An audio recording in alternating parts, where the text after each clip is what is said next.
We often hear it's important to never forget, especially when talking about those who died serving our country. New tonight, news specialist Alex Cabrero tells us about a memorial service more than 80 years in the making that made national headlines at the time.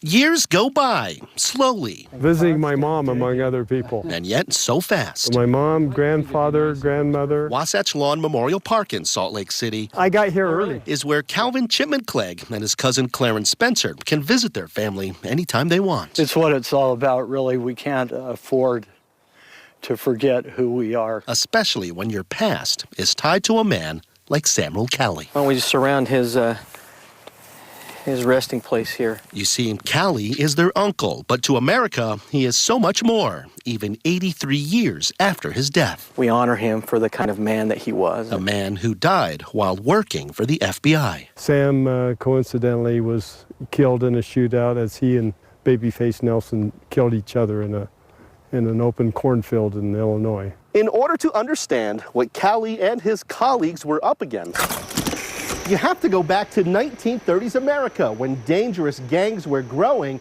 and it took courageous men to fight them. At the time that he died, gangs were taking over the United States. John Dillinger, Babyface Nelson, Machine Gun Kelly, all the notorious ones. J. Edgar Hoover, the director of the FBI at the time, appointed Calley to go after the gangs.